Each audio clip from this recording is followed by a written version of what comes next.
So hello everyone, welcome back to रेसवा academy, the race of champions. I am Sagar Gupta और हम अपना lecture number 8 करने जा रहे हैं। हमारा सब्जेक्ट सब्जेक्ट होने वाला है मैकेनिक्स, जिसको हम इंजीनियरिंग मैकेनिक्स भी कहते हैं। तो हम अब तक हम लोगों ने अपने 7 लेक्चर्स कर लिए हैं और 7 लेक्चर्स में हम लोगों ने अपने 2 चैप्टर्स को खत्म कर लिए हैं। हमारा दूसरा चैप्टर था फोर्सेस, ठीक है, और फर्स्ट चैप्टर था हम लोग का बेसिक ऑफ इंजीनियरिंग मैकेनिक्स कह लीजिए। सेकंड चैप्टर के हम लोगों ने कल के क्लास में कुछ numericals question, previous year question और मॉडल क्वेश्चन हम लोगों ने किए। तो अब हम लोग का थर्ड चैप्टर होने वाला है रेजोल्यूशन ऑफ फोर्सेस, ठीक है। हमारा थर्ड चैप्टर है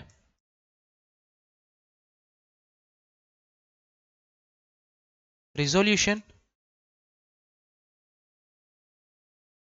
ऑफ फोर्सेस, ठीक है। फोर्सेस के रिजोल्यूशन यानी फोर्सेस को रिजोल्यूशन क्या क्या क्या होता है, फोर्सेस का रिजोल्यूशन। आई होप आपने 11 12 में पढ़ा होगा या नहीं पढ़ा होगा। थोड़ी बहुत इस चीज़ों के बारे में जानकारी तो होगी ही। फिर ठीक है। हम लोग क्योंकि इस चैप्टर में हम लोग को डिटेल भी पढ़ना है और हाँ, आज की क्योंकि ये बहुत ही छोटा चैप्टर है, बिल्कुल माइनस चैप्टर है। तो इसके आज हम लोग न्यूमेरिकल भी करेंगे, हो सकता है आज हो ही, आज इसके न्यूमेरिकल भी हम लोग कर ही लें, ठीक है। तो हमारा ठीक है, रिजोल्यूशन ऑफ फोर्सेस। तो हम लोग रिजोल्यूशन ऑफ फोर्सेस में क्या देखेंगे कि इसमें आपके एक फोर्स लगी होंगी जनरल लोड। पहली बात हम लोग समझते हैं कि जनरल लोड क्या होता है। ये बहुत ही, ये आपकी बुक में मैंने देखा था, आपकी सिलेबस में तो ये चीज नहीं थी, पर इस चीज को आपको समझना होगा जनरल लोड होता क्या है।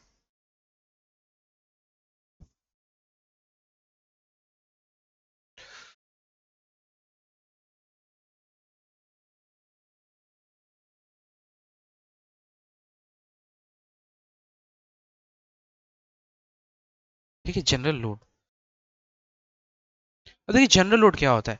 जब भी आप पहले एक डायग्राम बना लेते हैं फिर समझते हैं।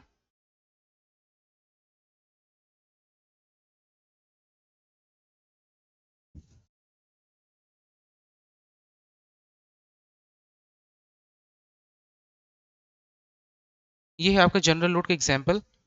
जब भी आप when the body is acted upon by a general load, then it will be break up into the two or forces like horizontal forces and vertical forces।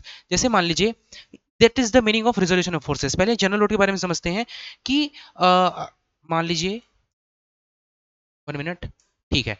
अगर इस बॉडी पर, ये कोई बॉडी है, तो कलर चेंज करते हैं। इसका कलर ये है और एंड देन इस कलर विल बी, ठीक है। तो अब देखिए इस लोड पर क्या है, सॉरी इस बॉडी पर क्या है, एक लोड लगाया जा रहा है इस डायरेक्शन में, कुछ इस तरह।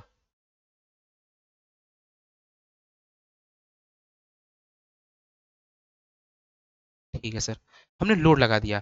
पहले आज का चैप्टर जो है बहुत छोटा सा है पर समझने वाला चैप्टर है। एक बार समझ लिया तो बहुत ज़्यादा इसको दोबारा पढ़ने की जरूरत नहीं पड़ेगी, ठीक है। इस पे जनरल लोड लगाया गया है। अब ये क्या करेगा, बॉडी को मान लीजिए इस पे लगाया गया, ये लोड है 50 किलो न्यूटन का, 50 किलो न्यूटन का इस पे लोड लगाया गया है। तो ये क्या करेगा, बॉडी को, आप देख रहे हैं लोड बिल्कुल ऐसे है। अगर लोड इंक्लाइंड कंडीशन में होगी, यानी आप जब भी देखते हैं लोड, आप जैसे मान लीजिए इस पेन को हमें मूव कराना है, या आप देखते हैं कार को धक्का देते हैं, तो कार को धक्का देते कैसे, आगे क्या ऐसे देते हैं या ऐसे देते हैं, नहीं, तो वो क्या है, वो इंक्लाइन लोड है। तो इंक्लाइन लोड को ही जनरल लोड, मतलब जो हम लोग लोड दे रहे हैं वो आपका नॉर्मल लोड है, आपका परपेंडिकुलर लोड लग रहा है। किसी भी बॉडी पर क्या लग रहा है, एक परपेंडिकुलर, एक डायरेक्शन में लोड लग रहा है। पर इंक्लाइंड बॉडी में देखिए, इंक्लाइंड लोड में आप कोई कंडीशन नहीं कह सकते कि ये आपका किसी एक सिंगल डायरेक्शन में लग रहा है, बस ये इंक्लाइंड है। तो ऐसे लोड को हम लोग क्या बोलते हैं, जनरल लोड। यहां लिखेंगे when the load acted upon the body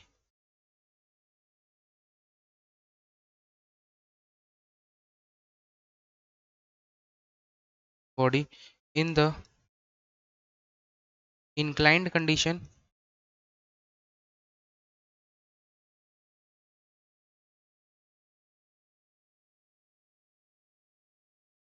then the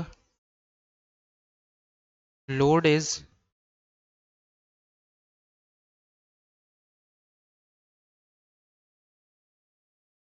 said to be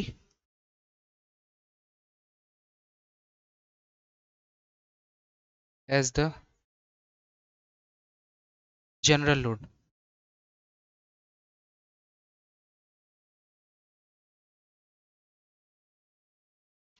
तो ऐसे लोड को हम लोग क्या बोलेंगे, ऐसे लोड्स को हम लोग जनरल लोड बोलते हैं, जनरल लोड कहते हैं।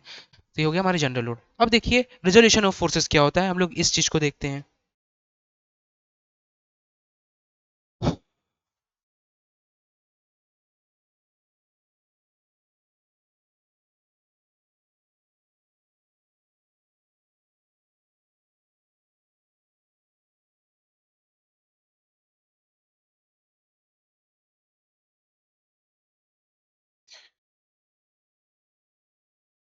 देखेंगे the process of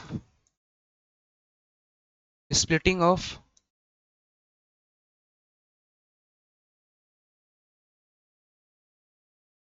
splitting up of forces, ठीक है, process splitting up of forces in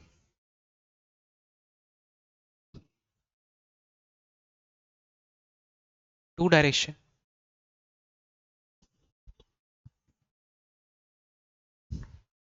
to general direction, two general, और एक minute,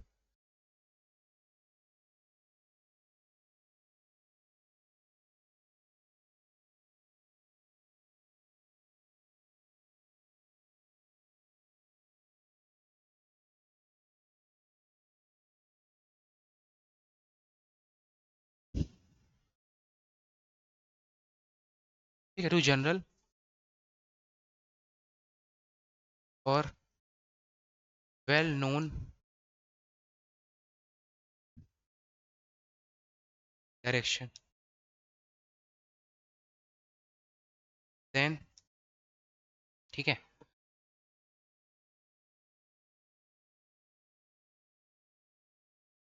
then such type of process, then it is called, yeah, then it is called as the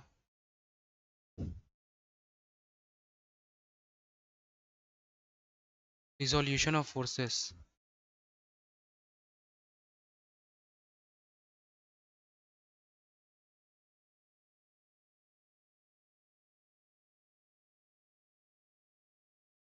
ठीक है, ऐसे load ऐसे मतलब इस प्रोसेस क्या कहते हैं, रिजोल्यूशन ऑफ फोर्सेस कहते हैं, ठीक है। अब इसमें भी इसको भी करने के कई तरीके होते हैं, मेनली दो तरीके होते हैं, उनको भी पढ़ेंगे। पहले इसका मतलब क्या है, ये चीज़ों समझते हैं। जैसे मान लीजिए आपको कोई आर लोड लगा है, ठीक है, तो इसको क्या करेंगे हम लोग, दो भागों में, मान लीजिए कोई बॉडी है,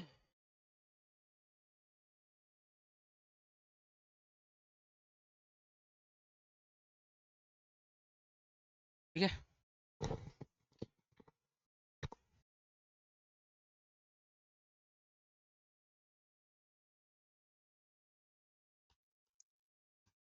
चलिए देखिए, मैं देखने जाया था एक्चुअली स्क्रीन पर, ये साइज दिख रही कि नहीं, तो दिख नहीं रही है मुझे भी, तो आपको कैसे दिखेगी। मान लीजिए ये बॉडी है,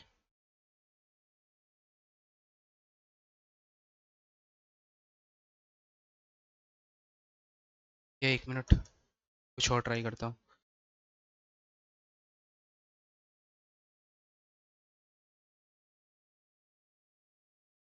चलिए अब दिख रहा होगा, ठीक है। अब मान लीजिए इस बॉडी पर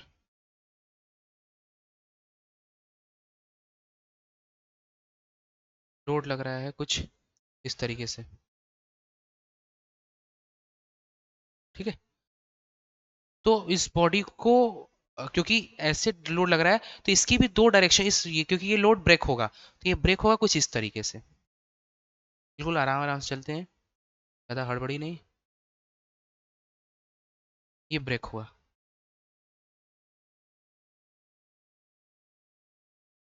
ठीक है,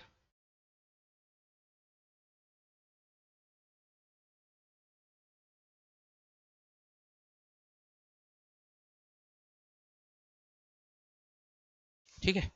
ये है एंगल बना रहा है लेमडा, मानते हैं ये एंगल बना रहा है लेमडा, और ये लोड लग रहा है मान लीजिए पी लोड एक्ट कर रहा है।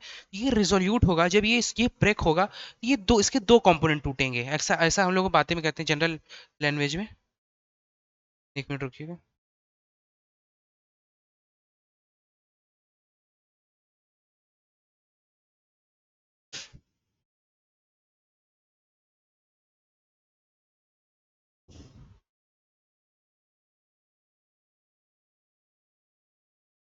चलिए ठीक है, ये ब्रेक होगा तो ये जो लैम्डा जो मतलब इंक्लाइंड लोड लैम्डा अगर हॉरिजॉन्टल के साथ बना रहा है, या कह लीजिए कि उसकी एंगल दी हुई है, तो इसके साथ मतलब इसका जो मतलब जो लैम्डा है, जैसे देखिए हॉरिजॉन्टल इस बेस के साथ जिसके साथ एंगल दिया हुआ है, उसके साथ आपका कॉस थीटा में टूटेगा, मतलब उसकी जो जो रिजल्यूट होगा वो जिसकी जिसके साथ एंगल दी होगी वो आपका हो जाएगा पी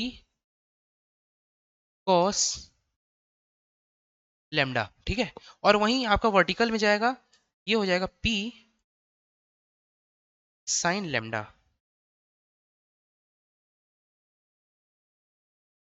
ठीक है, पी साइन लेमडा। अब इसको कुछ इस तरह से ऐसे कह सकते हैं, अगर मान लीजिए कि ये जो कंपोनेंट है, मान लीजिए मैं इसको बोल रहा हूँ, ये जो कंपोनेंट है इसको मैं बोल रहा हूँ एक्स, या कह लीजिए इसको वाई, क्योंकि वाई डायरेक्शन में है, इसको मैं बोल रहा हूँ वाई, और ये जो कंपोनेंट है इसको मैं बोल रहा हूँ एक्स। अगर ये दोनों 90 डिग्री पर हैं, ठीक है, मान लीजिए ये दोनों हैं आपका 90 डिग्री, मान लीजिए एक तरीके से, तो ये वाला एंगल हो जाएगा आपका, ये वाला एंगल हो जाएगा 90, सॉरी ये हो जाएगा 90 माइनस लेमडा, 90 माइनस लेमडा, ठीक है। तो अगर मान लीजिए मैंने बोला कि जिसके साथ एंगल दिया हुआ है उसे हम लोग क्या बोलेंगे, उसके कॉस फाइव, उसे हम लोग बोलेंगे कॉस के साथ, जिसके साथ आपको एंगल दिया हुआ है, जैसे मान लीजिए यहाँ पे आपको ये वाला एंगल दिया हुआ है, ठीक है, ये वाला लैम्डा दिया था तो मैंने पी कॉस लैम्डा कर दिया, और यहाँ पर एंगल नहीं दिया हुआ था तो पी साइन लैम्डा हो गया। पर अगर मान लीजिए ये अगर 90 ये वाला एंगल ना देकर ये 90 माइनस लैम्डा देता तो क्या होता, चलिए सर आगे देखते हैं। मान लीजिए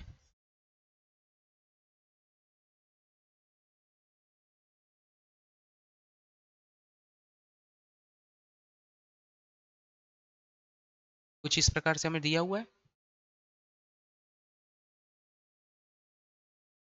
मान लीजिए ये पी लोड लगा हुआ है, ठीक है, और ये वाला लैम्डा, ये वाला एंगल हमें दिया हुआ है 90 माइनस का लैम्डा, 90 माइनस लैम्डा दिया हुआ है, ठीक है सर।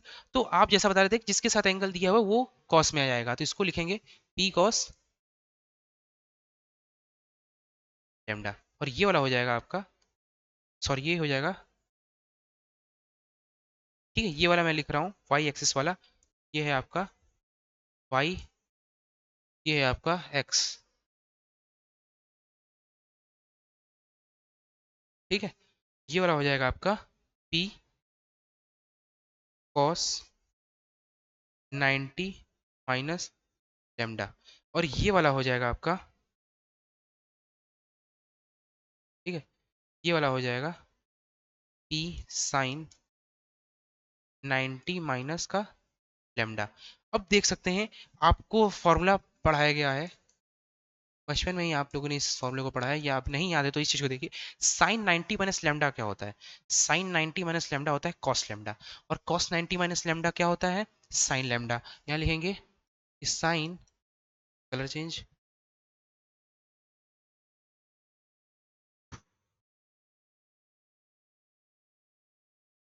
लिखेंगे sine 90 minus lambda is equals to cos lambda, और यहाँ हो जाएगा cos 90 minus lambda is equals to sine lambda. तो ठीक है, ये दोनों हमारे फोर्सेस में ब्रेक हो गए, और अंततः यहाँ देखिए, यहाँ पे आपका पी कॉस 90 माइनस लैम्डा क्या आता है, पी साइन लैम्डा, ठीक है, पी साइन लैम्डा, और पी साइन 90 माइनस लैम्डा क्या आता है, पी कॉस लैम्डा, ठीक है, ये हो गया हमारा। अब देखिए हम लोगों ने रिजोल्यूशन ऑफ फोर्सेस करने के तरीके को देख, रिजोल्यूशन क्या होता है ये हम लोगों ने पकड़ लिया। अब देखते हैं कि थोड़ा और इसको डिफाइन करते हैं, थोड़ा और अंदर इसके चलते हैं, क्या लिखेंगे,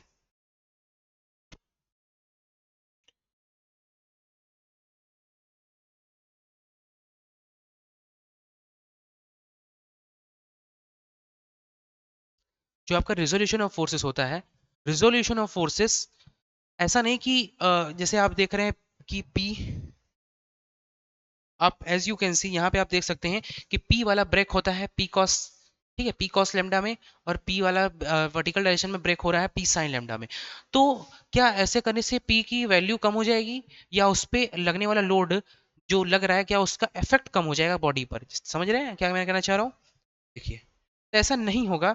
ऐसा इसलिए नहीं होगा क्योंकि ऐसा इसलिए नहीं होगा क्योंकि देखिए, अगर आप हॉरिजॉन्टल डायरेक्शन में लोड लगा रहे हैं, जैसे मान लीजिए ये मोबाइल है, इस पे आप लोड लगा रहे हैं हॉरिजॉन्टल डायरेक्शन में, तो आपका जो इंक्लाइन लोड है यानी जनरल लोड है, वो ब्रेक होकर के टू डायरेक्शन में टू ब्रेक होता है, जो कि आपका पी कॉस लैम्डा और पी साइन लैम्डा बनता है।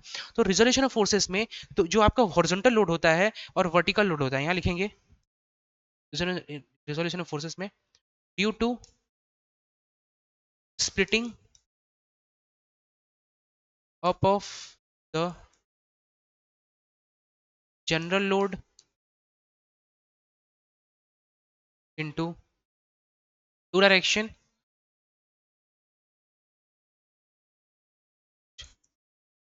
the effect of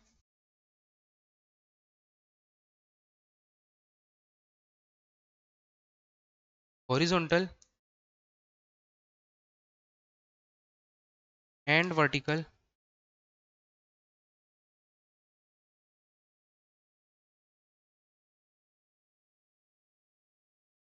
load remains same as when the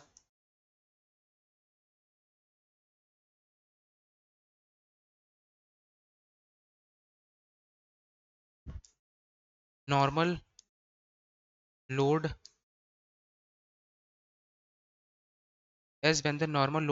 acted on the body। ठीक है, जब क्या हो कि उस पे नॉर्मल लोड एक्ट कर रहा हो।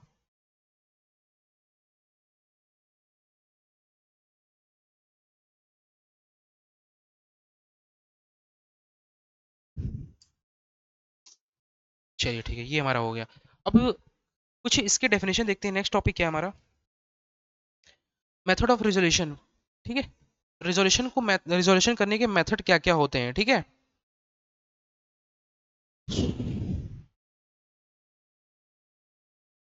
फिर डायरेक्ट क्वेश्चन पे आते हैं हम लोग। Method of resolution.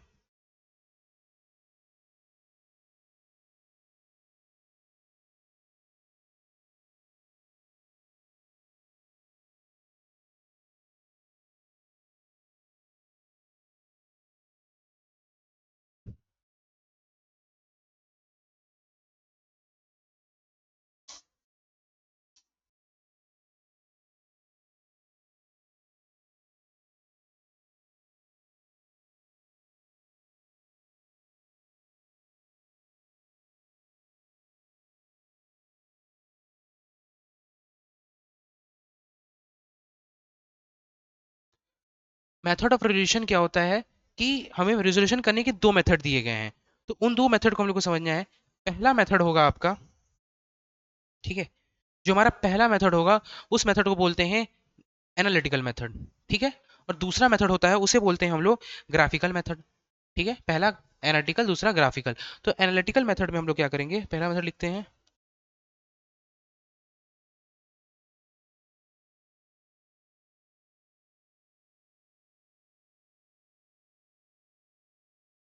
ठीक है, और दूसरा बहुत ज़्यादा तो है नहीं समझने को बस, क्योंकि अब इसके बाद हम लोग न्यूमेरिकल पे आएंगे। ठीक है, दूसरा है ग्राफिकल मेथड। थोड़ा सा ग्राफिकल मेथड समझने वाला है, या पहले ग्राफिकल को ही लिखते हैं?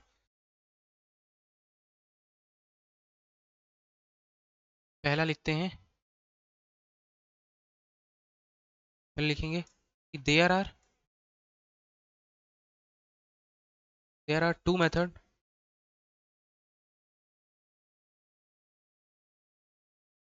For there are two method available for the resolution of forces.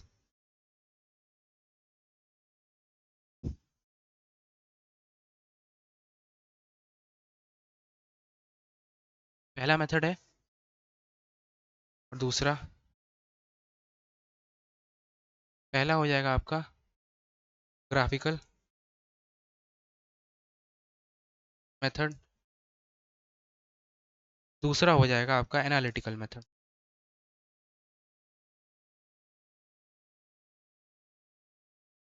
देखिए, ग्राफिकल मेथड में क्या होता है कि हम लोग फोर्सेस को क्या करते हैं, एटलीस्ट इतना ऐसा करते हैं कि वो एक पैरेललोग्राम का शेप ले ले। ठीक है, पैरेललोग्राम का वो क्या करे, शेप ले ले। अब जब वो पैरेललोग्राम का शेप, पैरेललोग्राम समझते हैं आप, पैरेललोग्राम का शेप ले ले, और उसके जो डायगोनल होंगे वो आपको शो करते हैं, डायगोनल आपको शो करेंगे उसके रिजल्टेंट को। ठीक है, और एनालिटिकल मेथड में क्या करते हैं हम लोग कि इसमें various type of analytical method में कैलकुलेशंस यूज होंगे। जैसे मान लीजिए ट्राइंगल बनेगा, आपका रेक्टेंगल बन सकता है, पैरेललोग्राम भी बन सकता है, पर पैरेललोग्राम आपका ग्राफिकल मेथड हो जाएगा। ग्राफिकल मेथड जो होता है, सॉरी, ग्राफिकल मेथड होगा। एनालिटिकल मेथड में आपको बेसिक्स कैलकुलेशन करने पड़ेंगे। ठीक है, आइए हम लोग स्टार्ट करते हैं। पहला,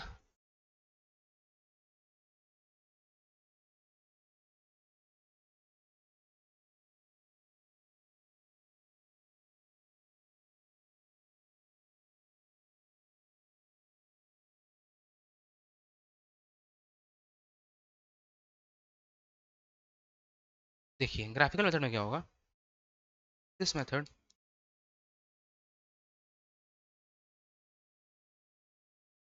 suitable scale are chosen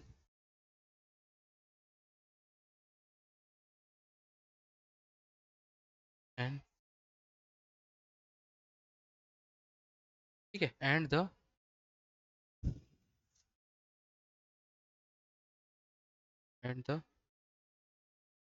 suitable scale are chosen, और क्या लिख सकते हैं,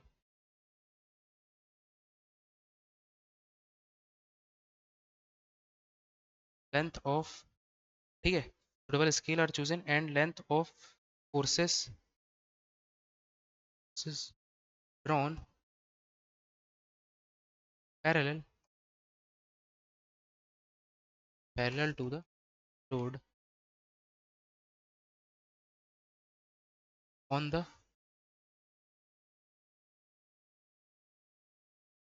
कोऑर्डिनेट सिस्टम।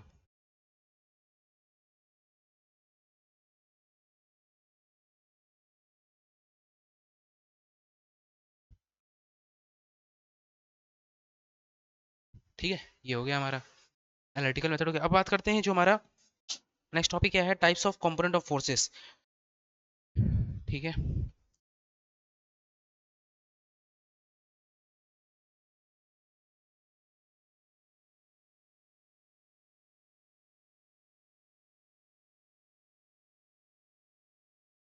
ये लास्ट टॉपिक है, फिर इसके बाद क्वेश्चन, ये चैप्टर खत्म हो जाएगा फिर। देखिए, पहला होगा आपका, क्या लिखेंगे, देयर आर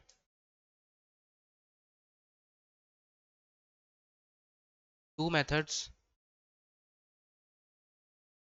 ठीक है, देयर आर टू मेथड्स, या देयर आर, मेथड नहीं होंगे, देयर आर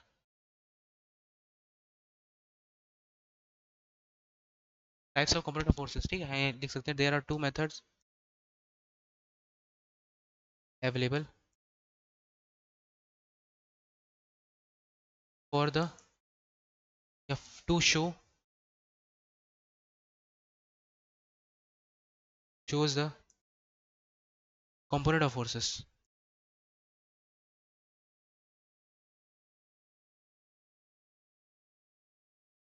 पहला हो जाएगा। दूसरा, देखिए, इसको शो करने के हमारे पास दो तरीके होते हैं। पहला तरीका क्या है, म्यूचुअली परपेंडिकुलर, दो मतलब तरीके हैं। तरीके क्या है, तो दो आपस में जो आप फोर्स को रिजोल्यूशन करते हैं, रिजोल्यूट होता है, तो या तो आपस में परपेंडिकुलर हो सकते हैं, या तो वो परपेंडिकुलर नहीं हो सकते हैं। ठीक है, क्या कहने का मतलब है मेरे, मतलब वो आपस में ब्रेक होकर के परपेंडिकुलर हो जाएंगे, परपेंडिकुलर होंगे ब्रेक होने के बाद, म्यूचुअली परपेंडिकुलर होंगे, और फिर, हाँ ठीक है, म्यूचुअली परपेंडिकुलर लिखेंगे। पहला क्या है, mutually perpendicular to each other. ठीक है, दूसरा हो जाएगा नॉट, या लिखेंगे mutually not perpendicular to each other, या लिखेंगे not mutually perpendicular to each other.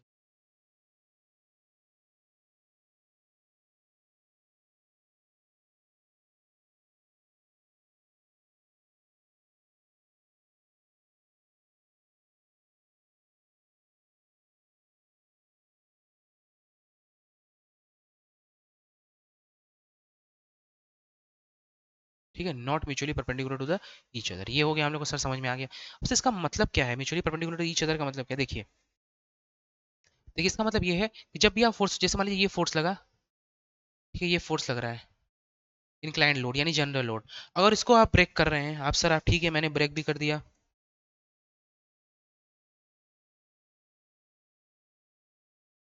ठीक है ब्रेक कर दिया, दो डायग्राम बनाते हैं।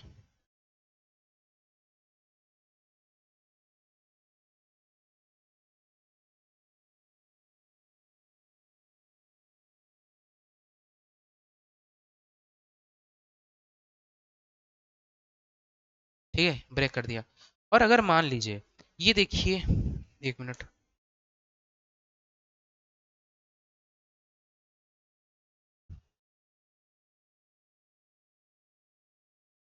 एज यू कैन सी, आप देख पा रहे हैं कि यहाँ पर जब भी ये आपका पी लोड है, अगर ये मान लीजिए कि आपका लेमडा,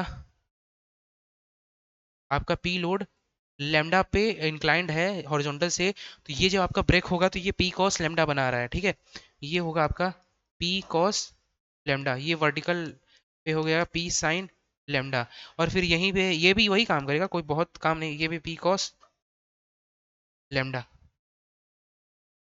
पहली बात तो ये लेमडा पे इंक्लाइंड होना चाहिए, पी कॉस लेमडा, ये भी मान लीजिए हो गया आपका पी साइन लेमडा। तो अगर देखा जाए, अगर ये दोनों में, ये थोड़ा लग भी नहीं रहा है एक्चुअल में, इसको थोड़ा ऐसा बनाना पड़ेगा,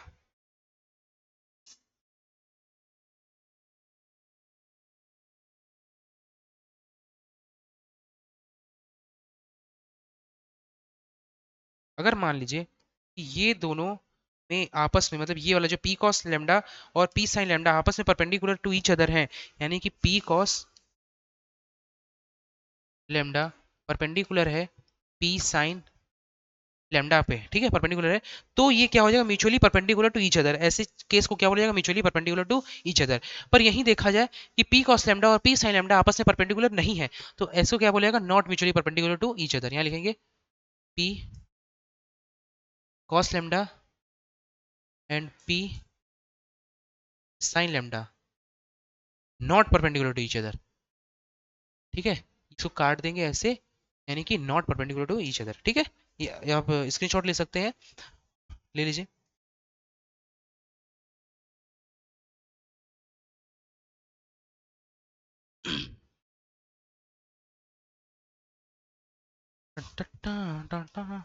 चलिए ये हो गया। अब आगे बात करते हैं, ये तो सर हम लोगों ने देख लिया कि P cos lambda P sign lambda आपस में परपेंडिकुलर होंगे तो ठीक है, नहीं होंगे तो, मतलब होंगे तो P mutually perpendicular to each other, और नहीं होंगे तो mutually not perpendicular to each other, ठीक है सर। आगे बढ़ते हैं, थोड़ा डेफिनेशन लिख लिया जाए सर, लिख लेते हैं।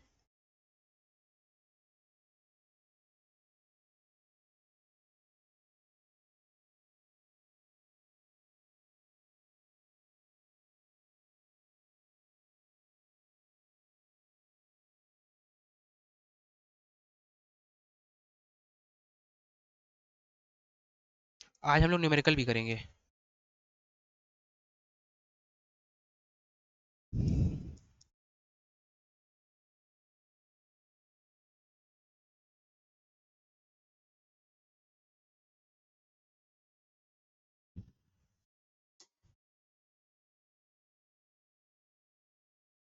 देखिए पहला हो जाएगा mutually perpendicular to each other, जो हम लोग कह रहे हैं इसमें होगा क्या,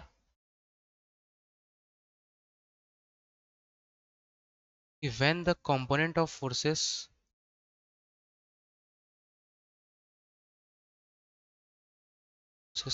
are going to be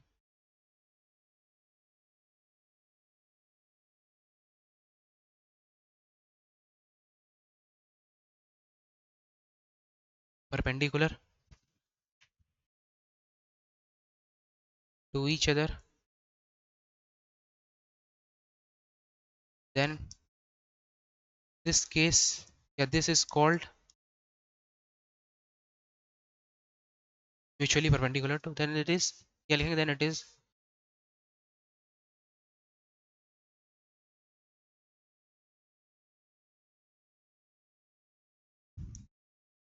said to be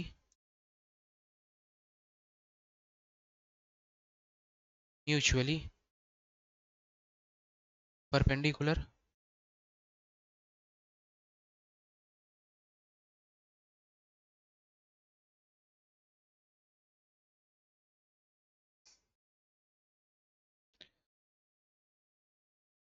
ठीक है, mutually perpendicular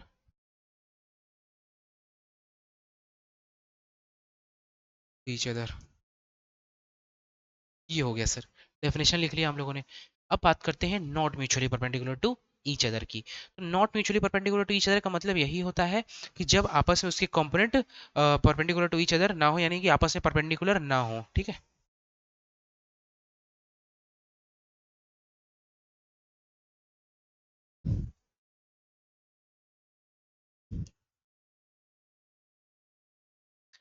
When the component of forces are obtained by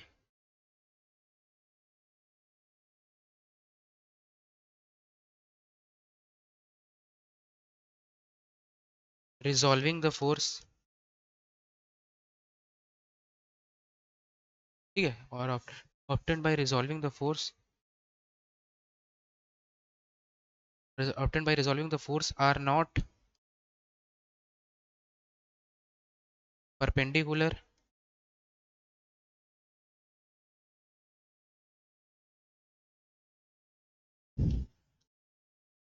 to each other, ठीक है, are not perpendicular to each other, या कह सकते हैं और इट इज मेकिंग और forming another angle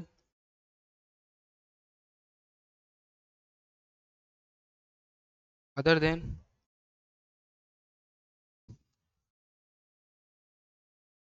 90 degree,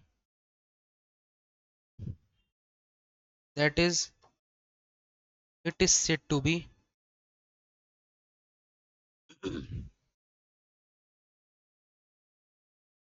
to be forming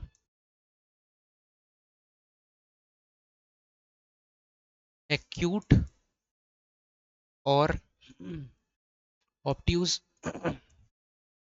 angle with each other, ठीक है, एक्यूट एंगल बनाए चाहे ऑब्ट्यूज एंगल बनाए with each other, then it is said to B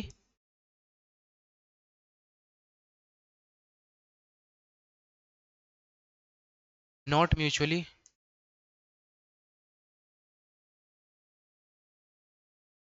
perpendicular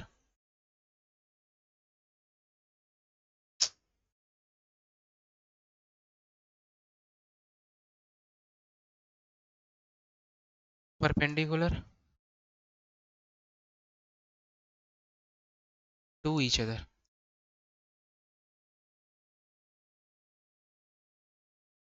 ठीक है, not mutually perpendicular to each other.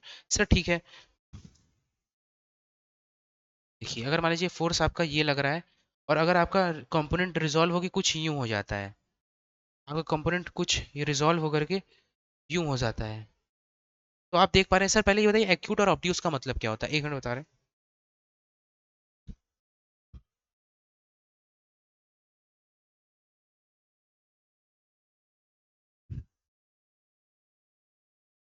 ठीक है,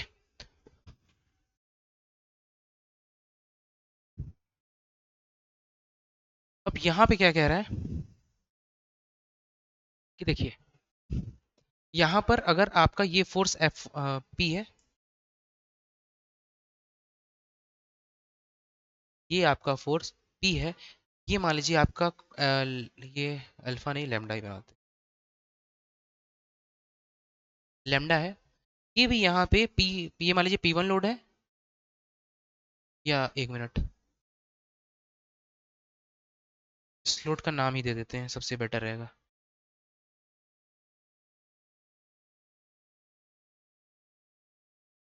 ठीक है, इस लोड का नाम मान लीजिए कि इस लोड का नाम है आपका ए लोड, लोड ए लग रहा है, और ये कितना बना रहा है, लेमडा, और इस लोड का नाम है यहाँ पर एस लोड, ठीक है, एस लोड लग रहा है, और ये बना रहा है आपका लेमडा।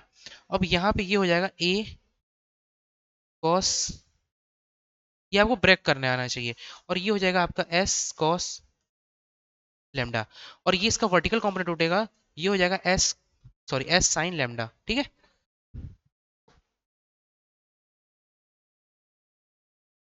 ये हो गया आपका एस साइन लेमडा। और यहीं इस केस वन की बात करें, इसका नाम केस वन रख देते हैं, ठीक है, केस फर्स्ट, और ये हो गया case second, case second. Case one में देखा गया, तो हम लोगों ने इसको वर्टिकल कंपोनेंट में जब ब्रेक किया, तो ये हुआ ए साइन लेमडा,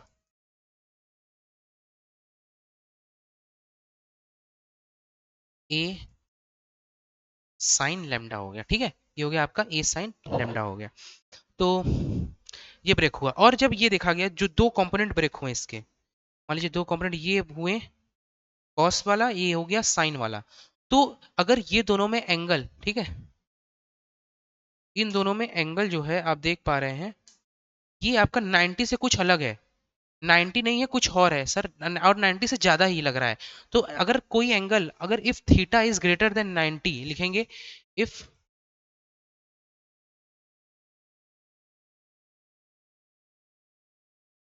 इफ थीटा,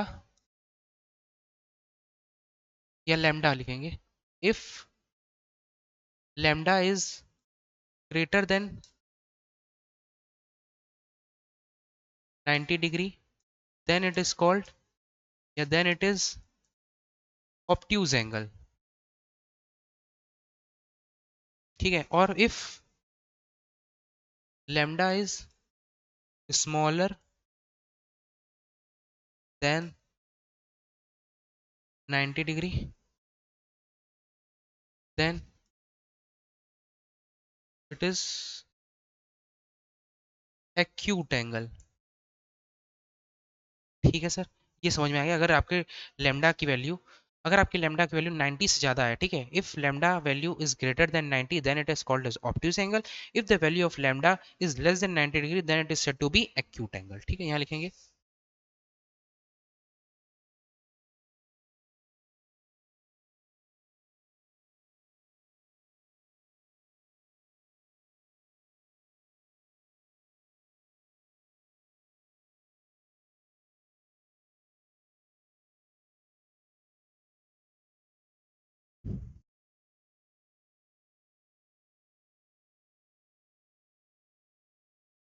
ठीक है, एक हो गया ऑब्ट्यूज एंगल, एक हो गया एक्यूट एंगल, ठीक है सर। तो यहाँ पे एक मिनट रुकिए।